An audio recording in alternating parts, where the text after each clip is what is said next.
আসসালামু আলাইকুম প্রিয় এসএসসি এবং দাখিল পরীক্ষার্থীরা, তোমরা যারা এবছর পরীক্ষা দিয়েছো তাদের রেজাল্ট কিন্তু আজকের মধ্যে পাবলিশড হয়ে যাবে। তো চলো দেখে নিই কিভাবে খুব সহজে তোমার রেজাল্টটা বের করতে পারবা। তো শুরুতেই চলে যাবা তোমার মোবাইলে থাকা যে কোনো একটা ব্রাউজারে। আমি যাচ্ছি ক্রোম ব্রাউজারে। তো ব্রাউজারে গিয়ে সার্চ বারে টাইপ করবা এডুকেশন বোর্ড রেজাল্টস .gov.bd লিখে তারপর এন্টার করবা।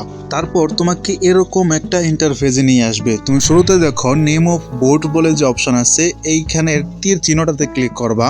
এখানে তুমি যেই বোর্ডের আন্ডারে পরীক্ষা দিয়েছো সেই বোর্ডটা সিলেক্ট করে দিবা। আমি মাদ্রাসা বোর্ড সিলেক্ট করছি।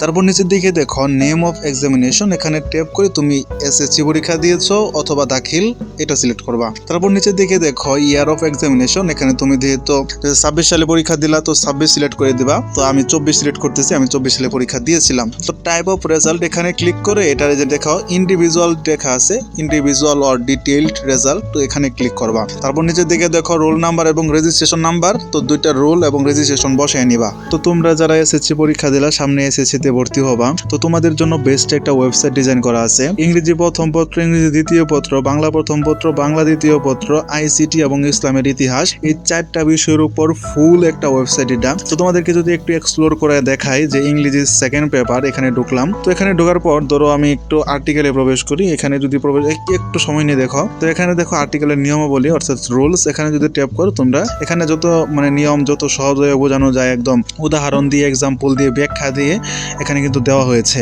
আর এর থেকে সবচেয়ে বেশি ইন্টারেস্টিং বিষয় যেটা, সেটা আমি তোমাদেরকে দেখাই। ব্যাক আসি, এখান থেকে দেখো একটা কিন্তু প্র্যাকটিস শিট দেখতে পাচ্ছ। তো এখানে দেখো যে একটা প্র্যাকটিস শিট আছে। এখানে উত্তর দেখুন ক্লিক করলে তোমার কোনো উত্তর তুমি দেখতে পারবা না। ধরো তুমি স্পেসিফিক একটা জায়গায় আটকে গেছো, তুমি সেইটার উত্তর দেখবা। ধরো ডি নাম্বার আটকে গেছো, তো ডি নাম্বারে ক্লিক করলে ডি নাম্বারে কি হবে সেই উত্তরটাই আসবে। তো এরকম করে শুধু আর্টিকেল না, প্রত্যেকটা টপিকই কিন্তু এরকম করে সাজানো।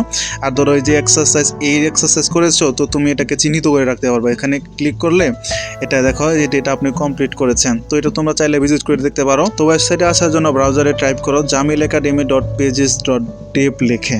রোল এবং রেজিস্ট্রেশন বসানোর পর নিচের দিকে দেখো এই যে একটা পিকচারের মধ্যে 4টা অক্ষর লেখা আছে 5518। তোমার এটা কিন্তু অন্যরা থাকবে, তো যেটা থাকবে সেটা এখানে সিম্পলি বসায়া এখানে দেখো ভিউ রেজাল্ট, এখানে ক্লিক করলে তোমাদের পুরো রেজাল্ট শিটটা কিন্তু তোমরা যে রেজাল্ট করেছো সেটা কিন্তু শো হবে তোমাদের রেজাল্ট। তো আশা করি তোমাদের সকলের পরীক্ষা ভালো হয়েছে। রেজাল্ট দেখে যেন কারো মন খারাপ না হয়, দোয়া থাকলো। আসসালামু আলাইকুম।